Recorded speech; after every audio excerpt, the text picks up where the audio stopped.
The hushed anticipation of the Providence, Rhode Island courtroom hung heavy in the air, a familiar backdrop to the weekly theater of justice presided over by the venerable Judge Caprio.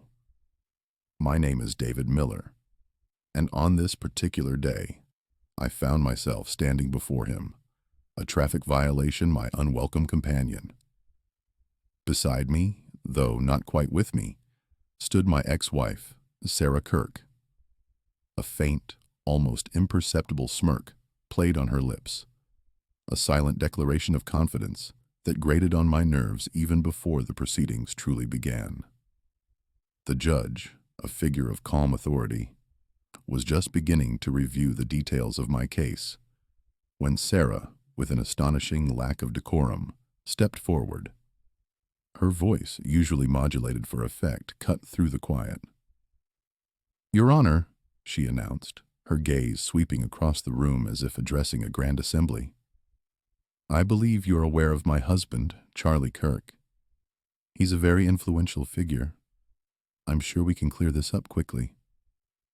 The words hung in the air, thick with unspoken expectation. She even reached for her phone, a gesture that clearly implied a powerful connection, lay just a dial tone away, ready to be deployed. It was a brazen play, a blatant attempt to leverage political influence in a place where, I hoped, such things held no currency. A shockwave of disbelief rippled through me, but I forced myself to remain outwardly calm. My eyes flickered from Sarah's expectant face to Judge Caprio's unreadable expression, then back to Sarah. Taking a deep breath, I addressed the bench directly, my voice steadied despite the tremor in my chest. "Your Honor," I began, choosing my words carefully, "I'm here to accept responsibility for my part, whatever that may be. My ex-wife's connections don't change the facts of what happened." It was a simple statement, but it felt like a declaration of war against the subtle corruption she was attempting to introduce. Judge Caprio paused, the silence stretching taut between us. His gaze, piercing and direct, settled on Sarah for a long moment, then shifted back to me. He didn't immediately dismiss the case, nor did he scold Sarah with the fire I half expected. Instead, his voice, measured and even, cut through the tension. "Mrs. Kirk," he stated, his tone leaving no room for argument, "your husband's name holds no sway in this courtroom. We deal with facts here." The temperature in the room, already cool, seemed to drop several degrees further, chilling Sarah's self-assured demeanor. A quiet murmur rippled through the gallery, a collective exhale of surprise and perhaps satisfaction. A small, internal victory bloomed within me. It was a vindication of a principle I held dear. Some things, like justice, aren't for sale. Sarah's face, which moments before had held that confident smirk, now twisted with a mixture of surprise and simmering anger. The air crackled with unspoken questions from the onlookers, wondering what twist this unexpected turn would take. Judge Caprio, his expression now one of focused intent, turned to me. "Mr. Miller," he commanded, his voice firm but not unkind, "please explain what happened from your perspective, without interruption." Sarah's jaw tightened, her eyes narrowing into angry slits. The audience leaned forward, eager for the next chapter of this unexpected courtroom drama. Before we go on, please subscribe to the channel and tell us where you're watching from in the comments. My life in Providence, Rhode Island, has always been rooted in a blue-collar reality. I grew up in a neighborhood where the houses were close, the doors were often unlocked, and people knew your name and your story. It was a place where neighbors looked out for each other, where a shared meal was as common as a shared complaint about the weather.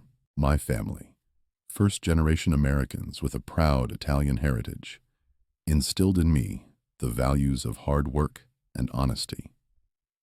Sundays were sacred, reserved for massive family dinners that spilled out of the kitchen and into every corner of the house, filled with laughter, loud conversations, and the rich aroma of my mother's sauce.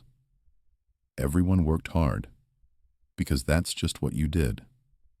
My days now start early, often before the sun has fully risen, with a strong coffee from the corner deli, the kind that could strip paint. I'm a foreman at a local construction company, a job that demands grit, precision, and a fair hand. I value treating everyone with respect, a lesson learned early from my parents and reinforced by the community around me. People here in Providence are direct, they don't mince words, and they certainly don't appreciate pretense. What you see is what you get, and that's how I like it. My two teenage kids are my world. Raising them after my divorce from Sarah hasn't always been easy, but they're resilient, just like this city. They still live in the same neighborhood, attend the public schools I did, and have friends from all walks of life. They keep me grounded, reminding me daily of what truly matters. I met Sarah at a local community college, a lifetime ago it seems.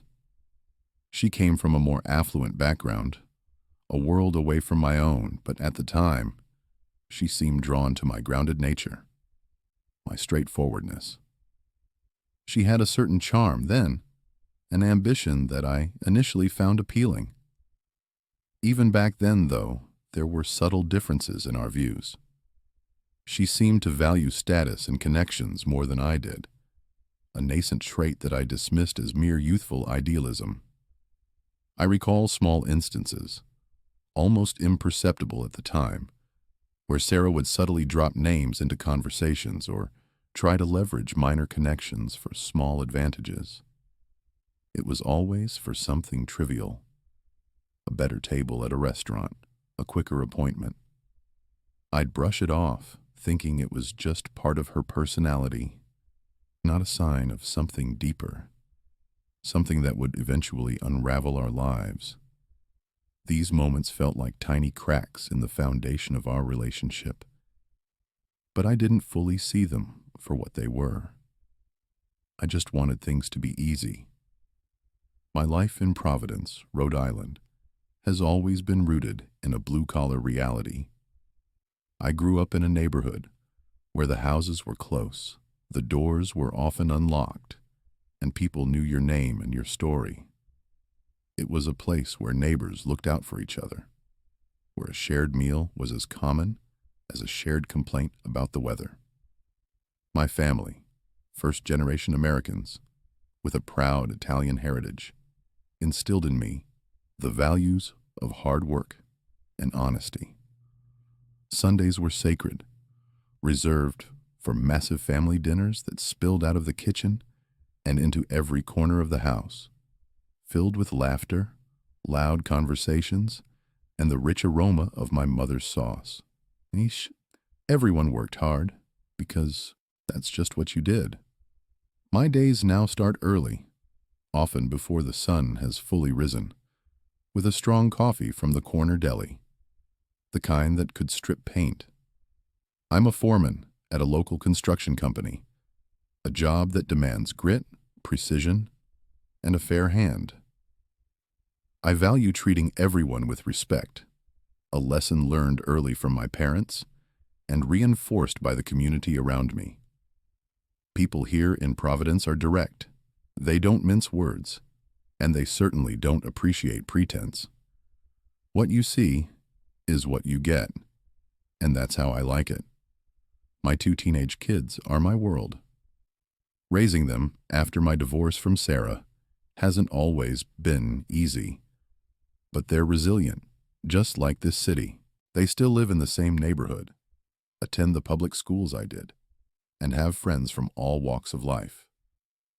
They keep me grounded, reminding me daily of what truly matters. I met Sarah at a local community college, a lifetime ago it seems. She came from a more affluent background, a world away from my own, but at the time, she seemed drawn to my grounded nature, my straightforwardness. She had a certain charm then, an ambition that I initially found appealing. Even back then, though, there were subtle differences in our views. She seemed to value status and connections more than I did, a nascent trait that I dismissed as mere youthful idealism.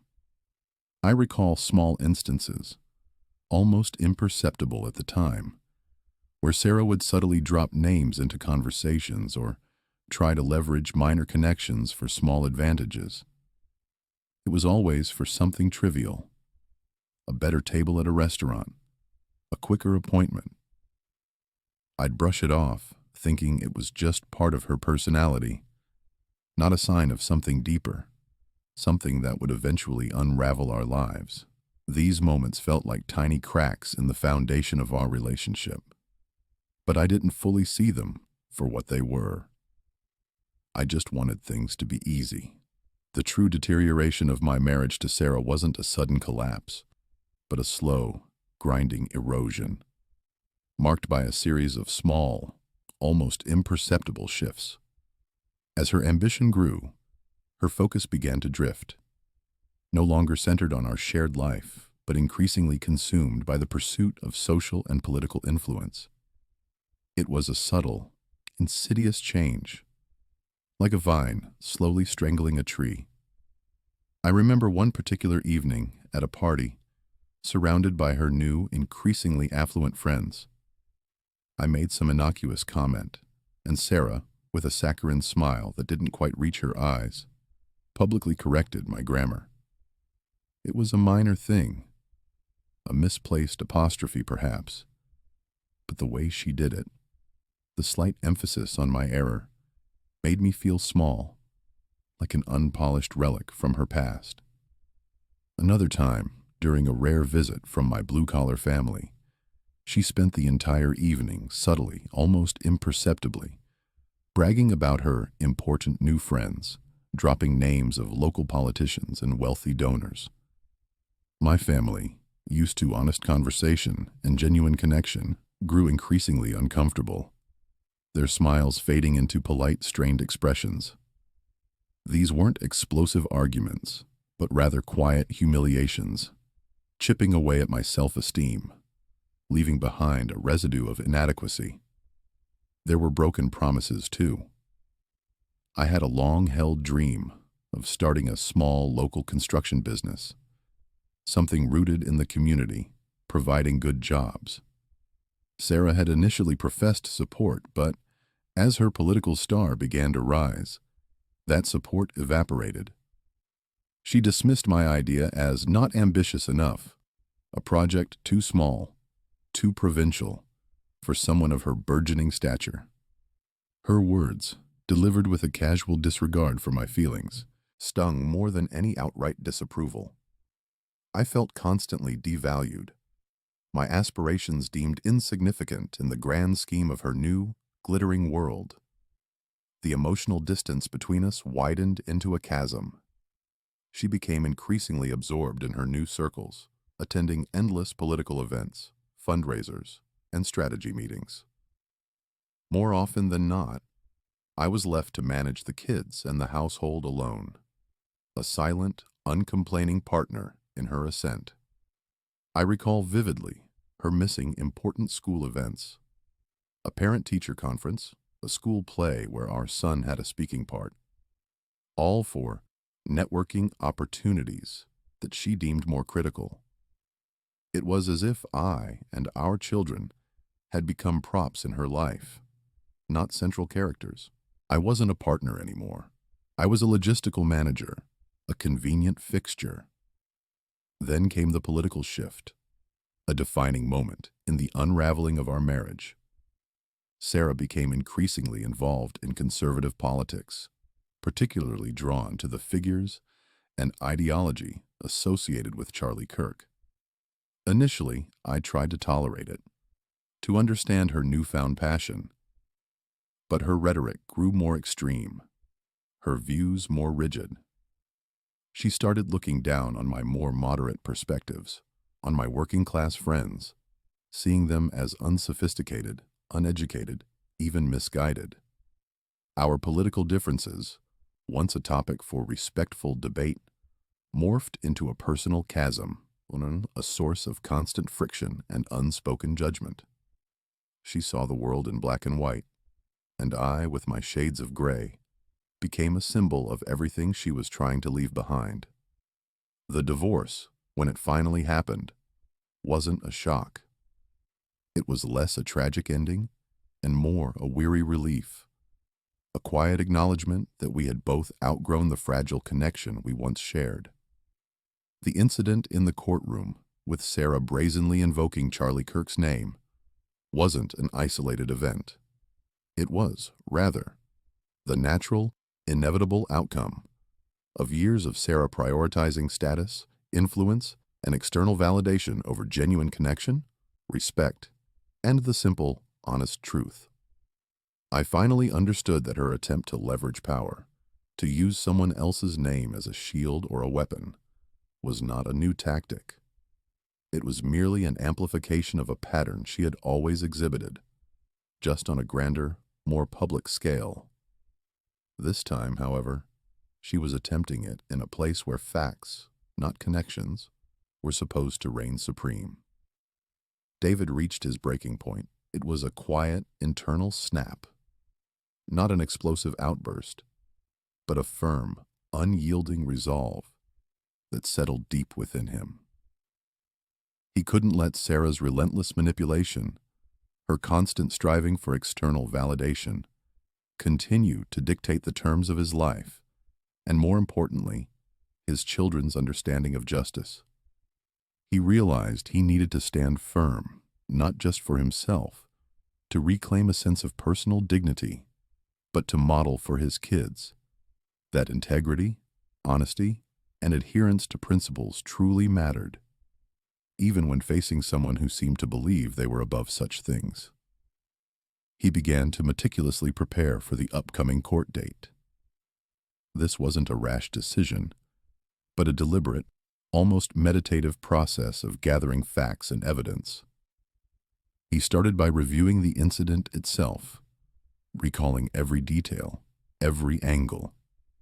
He knew his work truck was equipped with a dash cam, a standard safety feature at his construction company, and he immediately requested the footage from the day of the accident. He also reached out to the two colleagues who had been in the truck with him, asking them to write down their accounts of what they had witnessed, ensuring they were accurate and unembellished. He wanted irrefutable proof, something that couldn't be twisted or dismissed by Sarah's usual tactics. During this period, he maintained a calm, almost detached demeanor in his limited interactions with Sarah. They mostly communicated through lawyers regarding child visitation schedules, or through brief, strained texts about their kids. He didn't breathe a word about his preparations, allowing her to believe he was still the same easygoing, slightly naive man she had divorced.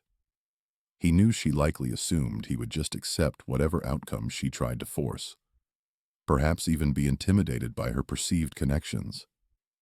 This apparent normalcy, this quiet diligence, was his shield and his strategy. But beneath the surface of his routine, David was resolute. His evenings, once spent unwinding or helping his kids with homework, were now dedicated to a different kind of study. He researched traffic laws specific to Rhode Island, familiarizing himself with the nuances of right-of-way and collision fault. He delved into court procedures, understanding the order of operations, the role of evidence, and the importance of presenting a clear, concise case. He even looked up Judge Caprio's reputation. He read articles, watched clips of the judge's past rulings, and spoke to a few people who had appeared in his courtroom. What he consistently found was a judge known for his fairness, his no-nonsense approach, and his unwavering belief in treating everyone equally, regardless of their background or connections. This knowledge that the system itself had a champion of impartiality strengthened his resolve immeasurably. He quietly consulted with a trusted friend, a retired police officer named Frank, who had seen his share of courtroom dramas. David didn't ask Frank for legal representation. He wanted to handle this himself, to prove to himself and his children that he could stand on his own 2 feet. Instead, he sought practical advice. How to best present his dashcam footage, what kind of language to use in court, what to expect from cross-examination, and how to remain calm under pressure. Frank, understanding David's desire for self-reliance, offered invaluable insights, guiding him through the labyrinthine aspects of the legal system without ever taking over.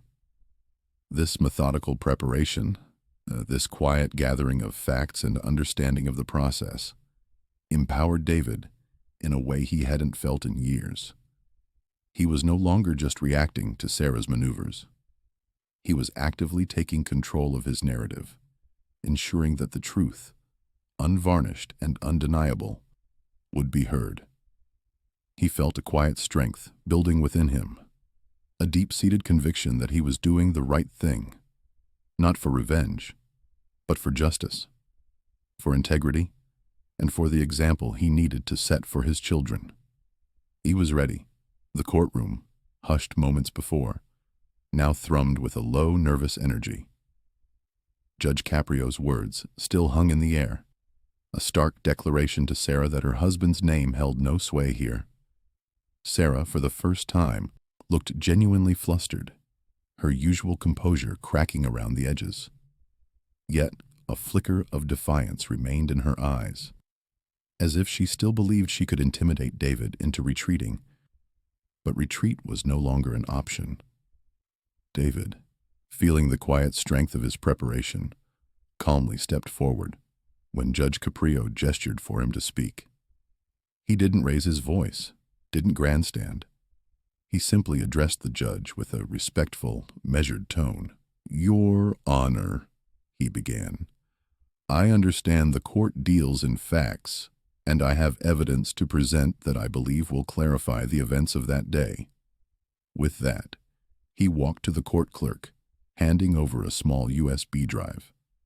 "This contains the dash cam footage from my work truck, Your Honor. It clearly shows the moments leading up to and including the collision." The courtroom projection screen flickered to life, displaying the time-stamped video. The angle was clear, showing the street, the flow of traffic, and then Sarah's car. The footage rolled, raw and undeniable. It captured Sarah, her face illuminated by the glow of her phone, clearly distracted.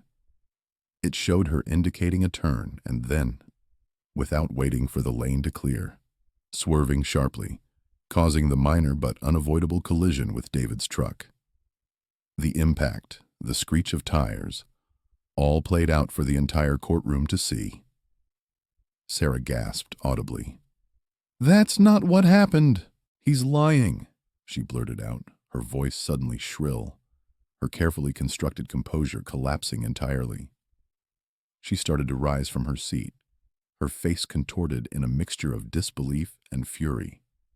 She tried to interrupt, to protest, to spin a new narrative, but Judge Caprio's gaze, sharp and unyielding, cut her off. He simply raised a hand, a silent command that brooked no argument, reminding her with a stern look that she would have her turn, but not now. The message was clear. This was a court of law, not a playground for histrionics. Once the footage concluded, David continued, his voice calm, unwavering. "Your Honor, I also have sworn statements from my 2 colleagues who were in the truck with me that day. They corroborate the dash cam footage entirely, confirming that they witnessed Mrs. Kirk making the illegal turn while distracted." He handed over 2 more documents. "Furthermore, Your Honor, immediately after the incident, Mrs. Kirk vehemently blamed me for the collision, insisting I was at fault, even though the evidence clearly shows otherwise. Her initial report to the police also laid full blame on me." He paused, letting the weight of his words settle. "I believe this demonstrates a pattern, of attempting to shift responsibility. Judge Caprio took his time, reviewing the evidence meticulously. He watched the dashcam footage again, then read through the witness statements, his expression unreadable. The silence in the courtroom was absolute, punctuated only by the rustle of papers and the low hum of the air conditioning. Finally, he looked directly at Sarah, his voice firm but devoid of malice, a purely judicial pronouncement. "Mrs. Kirk," he began, his words slow and deliberate, "the evidence presented by Mr. Miller clearly and unequivocally demonstrates that you were at fault for this incident. Your attempt to use your husband's name to influence these proceedings, to circumvent due process, is not only unacceptable, but frankly, deeply disrespectful to this court and to the principles of justice we uphold." He paused, letting his words sink in. "I am issuing you a substantial fine for distracted driving and an illegal turn, along with the appropriate demerit points for the traffic violation." Then Judge Caprio turned his attention to David. His gaze softened slightly, a hint of admiration in his eyes. "Mr. Miller," he said, "you handled this situation with remarkable integrity and respect for the legal process. While you were indeed involved in the incident, the primary fault, as evidenced by your comprehensive and irrefutable presentation, lies elsewhere. Your fine will be significantly reduced to a nominal amount, and I commend you for your honesty, your patience, and your unwavering commitment to the truth."